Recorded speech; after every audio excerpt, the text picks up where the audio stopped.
요한복음 6장 41절에서 51절 말씀 봉독합니다. 이 말씀 봉독할 때에 주께서 성경에 명하신 바를 따라 주의 말씀 잘 받는 표로 크게 아멘합니다. 봉독합니다. 자기가 하늘에서 내려온 떡이라 하심으로 유대인들이 예수에 대하여 수군거려 이르되 이는 요셉의 아들 예수가 아니냐, 그 부모를 우리가 아는데 자기가 지금 어찌하여 하늘에서 내려왔다 하느냐. 예수께서 대답하여 이르시되 너희는 서로 수군거리지 말라. 나를 보내신 아버지께서 이끌지 아니하시면 아무도 내게 올 수 없으니 오는 그를 내가 마지막 날에 다시 살리리라. 선지자의 글에 그들이 다 하나님의 가르치심을 받으리라 기록되었은즉 아버지께 듣고 배운 사람마다 내게로 오느니라. 이는 아버지를 본 자가 있다는 것이 아니니라. 오직 하나님에게서 온 자만 아버지를 보았느니라. 진실로 진실로 너희에게 이르노니 믿는 자는 영생을 가졌나니 내가 곧 생명의 떡이니라. 너희 조상들은 광야에서 만나를 먹었어도 죽었거니와 이는 하늘에서 내려오는 떡이니 사람으로 하여금 먹고 죽지 아니하게 하는 것이니라. 나는 하늘에서 내려온 살아있는 떡이니 사람이 이 떡을 먹으면 영생하리라. 내가 줄 떡은 곧 세상의 생명을 위한 내 살이니라 하시니라. 아멘.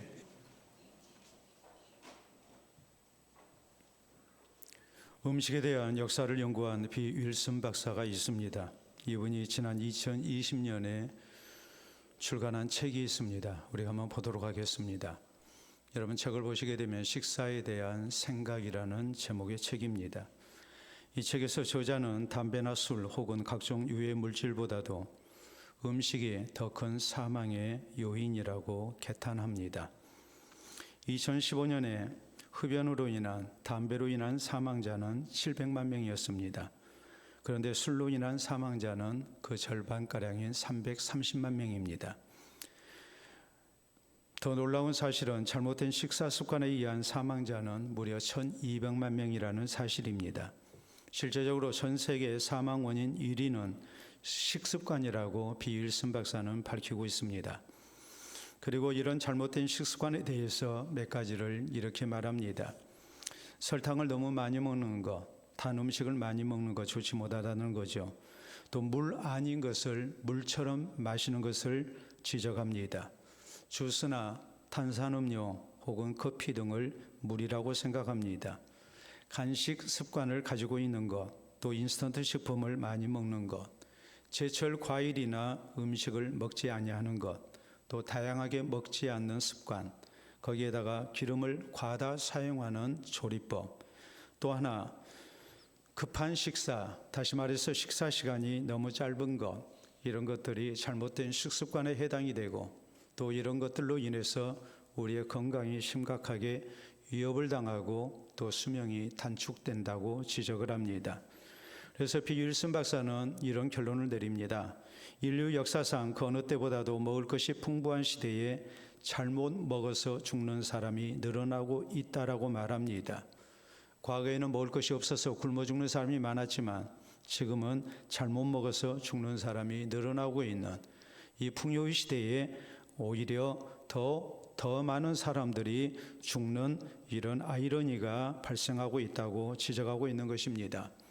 오늘은 종려주일입니다. 우리의 구주 되신 예수님께서 죄인된 우리를 구원하시기 위해 십자가에 달려 죽으시기 위해 예루살렘 성에 들어오신 날입니다. 사람들은 이 예수님을 종려나무 가지를 흔들면서 열렬히 환영했습니다. 종려나무는 평화를 상징하고 또 승리와 영광과 번영을 상징합니다. 그렇기 때문에 이날을 우리가 종려주일이라고 말을 합니다. 당시 이스라엘 백성들은 예수님께서 자신들을 로마의 압제에서 해방시켜 주실 것이라고 기대했습니다. 더구나 당시는 바로 유월절입니다. 유월절은 이스라엘 백성들이 애굽의 노예 상태에서 해방된, 하나님의 은혜로 해방된 해방절입니다. 이 해방절을 기념하기 위해서 사람들이 예루살렘에 많이 모였습니다. 그렇기 때문에 예수님에 대한 기대가 가득해서 저희는 종려나무 가지를 흔들면서 열렬히 환영했던 것입니다. 그러나 예수님은 이스라엘을 로마의 식민지에서 해방시키기 위해 예루살렘 성에 들어오신 것이 아니었습니다. 죄인된 우리를 죄에서 해방시키시고 구원하시기 위해 예루살렘에 들어오셨습니다. 며칠 후면 십자가에서 달려 죽으십니다. 또 사흘 만에 부활하십니다. 그래서 죄인된 우리가 모든 죄에서 용서받고 구원받고 영생 얻게 하기 위해서 예루살렘 성에 들어오셨습니다. 그러므로 전통적으로 대다수 교회는 이 종료주일에 성찬식을 거행합니다. 그래서 예수 그리스도의 십자가의 고난을 묵상하면서 예수 그리스도에 대한 신앙을 새롭게 고백하고 예수 그리스도의 부활주의를 기다리는 것이 우리의 신앙 생활에 있어서 굉장히 중요한 이런 부분을 차지하고 있습니다. 오늘 본문 성경은 우리 예수님께서 오병이어의 표적에 대하여 설명하신 내용을 전합니다. 오병이어의 표적은 우리 예수님께서 남자 어른만 5천여 명, 남녀노소 2만여 명을 떡 5개와 물고기 2마리로 배불리 먹게 하시고 남은 것을 12바구니 넘게 거두신 기적을 말합니다. 이 기적을 통해서 우리 예수님은 전능하신 하나님의 능력을 나타내셨습니다. 그러므로 사람들은 예수님이 자신들의 배고픔을 해결해 주실 것이라 믿고 예수님께 몰려듭니다. 이때 예수님은 너희가 나를 찾는 것은 표적을 본 까닭이 아니요 떡을 먹고 배부른 까닭이라라고 지적하십니다. 오병이어의 기적은 단순한 기적이 아니라 표적이라고 강조합니다. 예수님은 하나님께서 죄인된 우리를 구원하시기 위해 이 땅 가운데 보내신 구주 대신 이것을 증거하는 표적이라고 우리 주님께서는 강조하신 것입니다. 그리고 오늘 본문 48절에 있는 말씀을 보면 내가 곧 생명의 떡이니라라고 선언하십니다. 이 예수님을 나의 구주로 믿어야만이 우리의 모든 죄가 용서받고 구원받고 새 생명을 얻고 영생을 얻을 수 있다는 것을 우리 주님께서는 말씀하신 것입니다. 그러므로 사랑하는 성도 여러분, 이 시간 우리 모두 본문 성경을 통해서 이 생명의 떡 예수 그리스도에 대하여 살펴봐야 됩니다. 바른 신앙 고백 가운데에 우리가 성찬에 참여할 수 있어야 됩니다. 우리 몸의 건강을 위해서 우리에게 바른 식습관이 있어야 하는 것과 마찬가지로 우리 영혼의 건강을 위해서도 바른 신앙 자세가 필요하고 또 이 성찬식이 하나님 앞에 바르게 진행되어야 된다는 것을 우리가 바르게 참여해야 된다는 것을 우리가 기억해야 됩니다. 그래서 우리 모두 새 생명을 얻고 영혼의 건강을 얻는 가운데 바른 신앙생활을 힘쓰는 성도들이 되어야 될 것입니다. 그러면 우리 모두는 어떤 신앙 자세로 이 성찬식에 참여해야 합니까? 우리는 먼저 오직 하나님 은혜로만 생명의 떡 대신 예수 그리스도를 믿음으로 우리가 믿을 수 있고 구원 얻을 수 있다는 사실을 기억하고 감사함으로 참여해야 됩니다. 41절에 보면 자기가 하늘에서 내려온 떡이라 하심으로 유대인들이 예수에 대하여 수군거려 42절 이르되 이는 요셉 아들 예수가 아니냐 그 부모를 우리가 아는데 자기가 지금 어찌하여 하늘에서 왔다 하느냐라고 했습니다. 예수님이 하늘에서 오셨다고 그러니까 그 부모를 우리가 알고 예수가 어려서부터 그 부모 스라이에서 이렇게 자라나고 그 자라난 것을 우리가 잘 알고 있는데 땅에서 태어난 사람이 어찌 하늘에서 왔다라고 이렇게 거짓말을 하는지 하면서 자기들끼리 수군거렸습니다. 그럴 때 43절에 보면 예수께서 대답하여 이르시되 너희는 서로 수군거리지 말라. 44절 나를 보내신 아버지께서 이끌지 아니하시면 아무도 내게 올 수 없으니 오는 그를 내가 마지막 날에 다시 살리리라라고 말씀하십니다. 예수님의 이 말씀의 의미는 너희처럼 불신한 가운데 나를 믿지 아니하는 이런 잘못된 모습 있어서는 안 된다는 말이요, 나를 구주로 믿을 수 있는 사람은 내 아버지께서 내게로 이끌어 준 사람만이 나를 구주로 믿을 수 있는 거라고 주님께서는 말씀을 하십니다. 이어진 45절에 보면 선지자 이글에 그들이 다 하나님의 가르치심을 받으리라 기록되었으되 아버지께 듣고 배운 사람마다 내게로 오느니라라고 말씀을 하십니다. 우리 하나님의 은혜 아니고는 우리가 절대로 예수님 앞에 나올 수도 없고 구주로 믿을 수도 없다는 뜻입니다. 우리가 마태복음 16장에 보면 베드로가 예수님을 향해서 바른 신앙을 고백합니다. 너희는 나를 누구라 하느냐 했을 때에 베드로는 주는 그리스도시요 살아계신 하나님의 아들이십니다라고 고백합니다. 그리스도라는 말은 구주라는 말입니다. 하나님께서 우리에게 약속하신 구주라는 말이요, 하나님이 육신을 입고 우리 가운데 오셔서 우리를 구원하시기 위해서 오신 거라고 이렇게 바른 신앙을 고백합니다. 그때 예수님은 이런 말씀하십니다. 네가 복이 있도다. 이를 내게 알게 하니 이는 혈육이 아니요 하늘에 계신 내 아버지시니라라고 말씀하십니다. 베드로가 지혜로워서, 혹은 베드로가 눈치가 빨라서, 혹은 베드로가 세상을 산 경험이 많기 때문에 예수님을 구주로 믿게 됐다는 말이 아닙니다.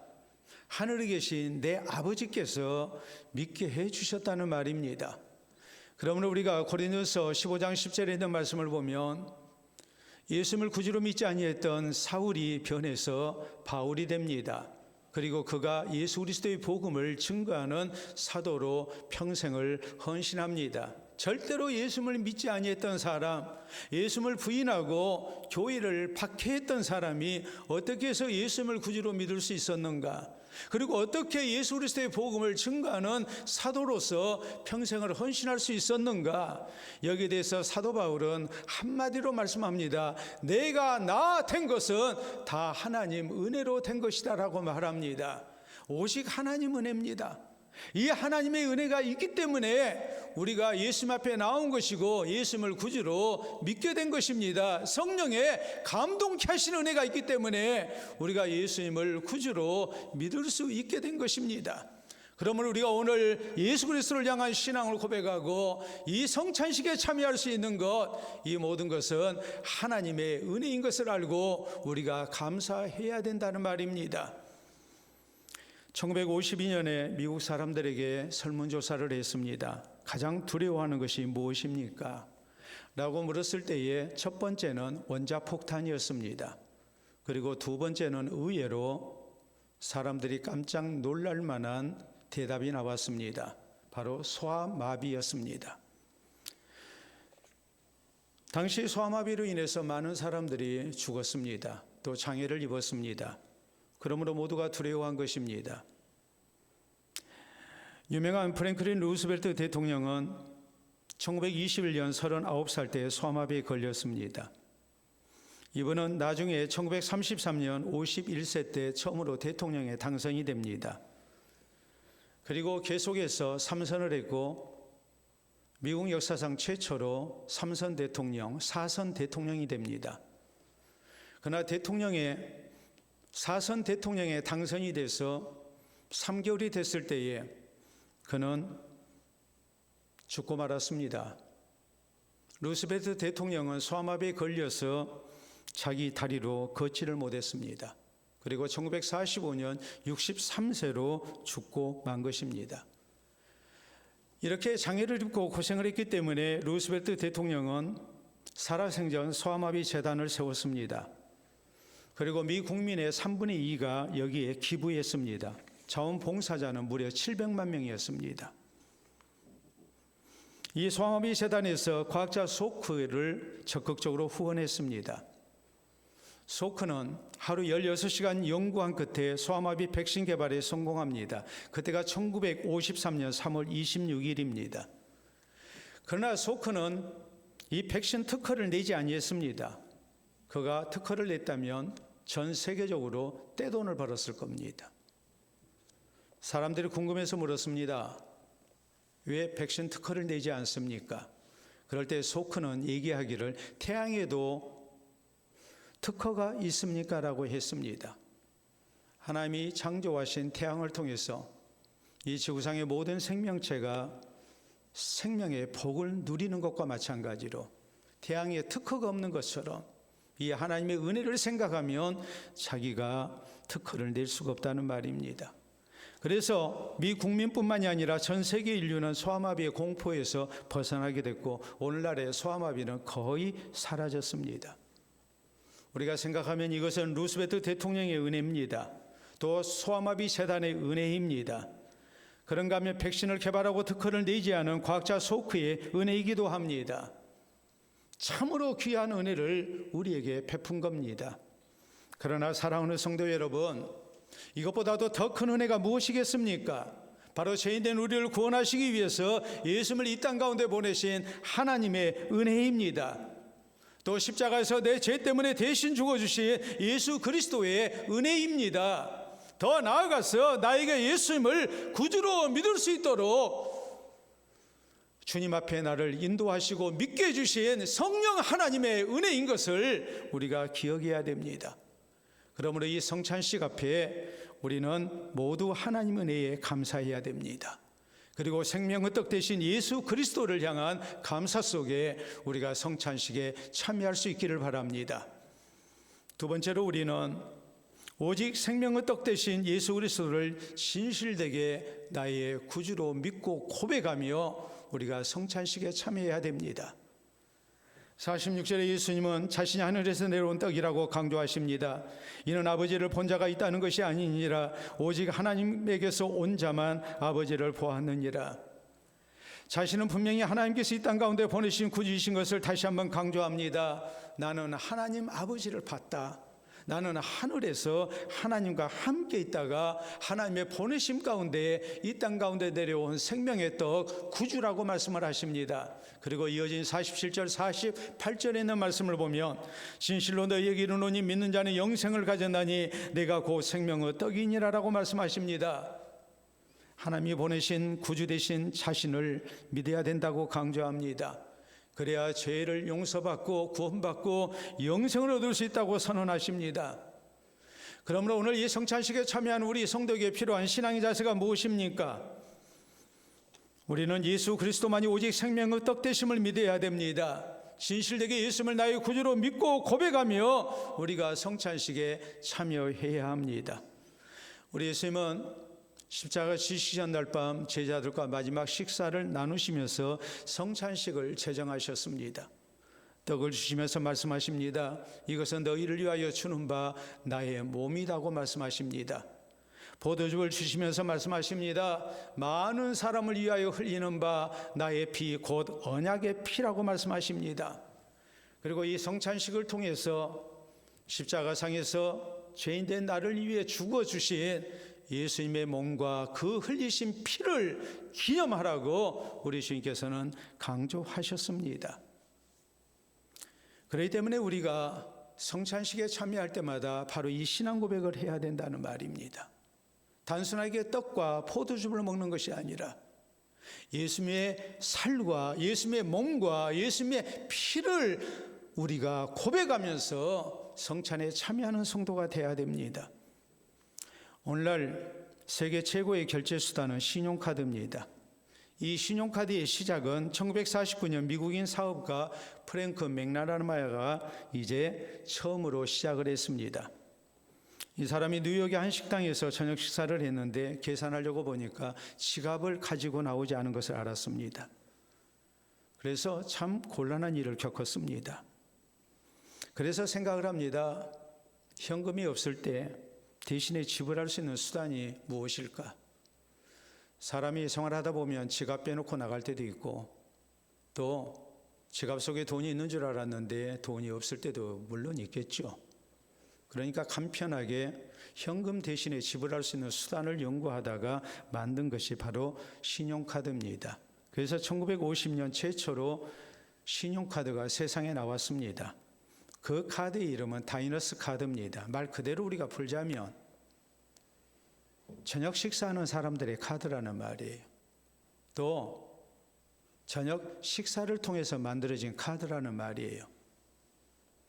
처음에 회원은 맥나라마의 친구들이었습니다. 약 200명이었습니다. 그리고 가맹점은 뉴욕 식당에 14개뿐이었습니다. 그러나 그 편리함이 곧 인정받을 수 있었고 전 세계로 확산됩니다. 우리나라에서는 1967년에 신세계백화점에서 직원들을 대상으로 최초로 발행을 했습니다. 그로부터 10년이 지난 1967년 외환은행에서 비자카드를 발급해서 우리나라에서도 본격적인 신용카드 시대가 열리기 시작했습니다. 이렇게 우리가 경제 활동을 하는 데 있어서 신용이라는 것은, 신뢰라는 것은 대단히 중요합니다. 그러나 사랑하는 성도 여러분, 우리의 경제 활동에만 신용이, 신뢰가 필요한 게 아닙니다. 우리 성도의 신앙생활에도 절대적으로 필요한 것이 있습니다. 바로 믿음입니다. 믿음 있는 신앙생활을 우리가 해야 됩니다. 살아계신 하나님, 전능하신 하나님을 믿어야 됩니다. 또 하나님의 말씀인 성경을 믿어야 됩니다. 이 성경이 약속하신 구주가 곧 예수 그리스도이신 것을 우리가 알고 믿어야 됩니다. 오직 생명의 떡 대신 예수 그리스도를 진실되게 나의 구주로 믿어야 됩니다. 그러므로 우리 모두 이 성찬식에 다시 한번 이 신앙 고백이 있어야 됩니다. 그래서 주의 명령대로 생명의 떡 대신 예수 그리스도를 진실되게 나의 구주로 믿고 고백하는 가운데 이 성찬식에 참여하는 우리 모두가 될 수 있기를 바랍니다. 세 번째로, 우리 성도는 오직 생명의 떡 대신 예수 그리스도만이 우리에게 천국의 영생을 주심을 굳게 믿고 성찬에 참여해야 됩니다. 47절로 48절에 예수님 말씀하십니다. 진실로 너희에게 이르노니 믿는 자는 영생을 가졌나니 내가 곧 생명의 떡이니라. 49절 50절에 보면 너희 조상들은 광야에서 만나를 먹었어도 죽었거니와 이는 하늘에서 내려오는 떡이니 사람으로 하여금 먹고 죽지 아니하게 하는 것이라라고 말씀합니다. 과거 이스라엘 백성들의 조상이 되는 사람들, 애굽에서 노예 생활하다 하나님의 은혜로 해방이 됐습니다. 그리고 하나님이 약속하신 가나안 땅 들어가기 전에 광야 40년 생활을 했습니다. 이때 하나님께서는 저희에게 하늘에서 신령한 양식 만나를 주셨습니다. 만나를 먹고 저희는 일시적 배고픔을 면할 수 있었고 생존할 수 있었습니다. 이 만나는 우리가 잘 아는 대로 예수 그리스도를 예표합니다. 하늘에서 만나가 내린 것처럼 우리 하나님께서 예수 그리스도를 이 땅 가운데 구주로 보내셔서 십자가에서 죽으시고 부활하심으로 우리의 모든 죄값을 지불케 하시고 이 예수님을 나의 구주로 믿음으로 우리가 영생을 얻게 하시는 것을 예표한 사건이었습니다. 그러므로 예수님은 자신을 하늘에서 내려오는 떡이라고 말씀하십니다. 내가 생명의 떡이라고 강조합니다. 만나를 먹고 살았듯이 생명의 떡 대신 하늘에서 내려온 떡이신 예수님을 믿어야, 먹어야 우리가 구원 얻을 수 있고 영생에 이를 수 있음을 우리 주님께서는 강조하신 것입니다. 그러므로 51절에 보면 나는 하늘에서 내려온 살아있는 떡이니 사람이 이 떡을 먹으면 영생하리라. 내가 줄 떡은 곧 세상의 생명을 위한 내 살이니라 하시니라라고 말씀하십니다. 우리가 식사를 하는 것은 우리의 생명을 위해서 식사를 합니다. 그러나 그 식사가 우리를 영생으로 인도하지 못합니다. 몇 시간 혹은 며칠만 우리를 살게 합니다. 그러므로 우리는 끊임없이 먹어야 됩니다. 못 먹으면 이제 죽습니다. 그런데 예수님이 생명의 떡으로 오셨다는 것이 무엇을 의미합니까? 예수님을 구주로 믿음으로 우리가 죄로부터 사망으로부터 구원을 얻고 영생을 얻는다는 것을 우리 주님께서 강조하신 것입니다. 그러므로 성경은 요한복음 3장 16절에 말씀하십니다. 하나님이 세상을 이처럼 사랑하사 독생자를 주셨으니 이는 그를 믿는 자마다 멸망하지 않고 영생을 얻게 하려 하심이라. 예수님을 구주로 믿음으로 우리가 영생 얻는 것을 말씀하십니다. 요한복음 14장 6절에 예수님 말씀하십니다. 내가 곧 길이요 진리요 생명이니 나로 말미암지 않고는 아버지께로 올 자가 없느니라. 우리가 천국의 영생 가운데 들어갈 수 있는 길은 오직 예수님을 구주로 믿는 것이라고 강조합니다. 지난 2022년 이집트에서 2500년 전 고대 유적지 발굴 작업이 있었습니다. 이때에 방부 처리된 시신인 미라에서 특이한 것이 발견이 됐습니다. 금으로 만든 혀였습니다. 황금혀가 발견이 된 겁니다. 미라를 만들 때 실제 혀는 제거하고 대신에 그 자리에 황금혀를 넣어놨습니다. 이게 발견이 된 겁니다. 우리가 보도록 하겠습니다. 여러분 보시게 되면 저런 황금혀 조각이 발견이 됐습니다. 이렇게 놓여 있었습니다. 우리가 다음 사진을 보시게 되면 입안에다가 저렇게 황금혈을 넣어놨습니다.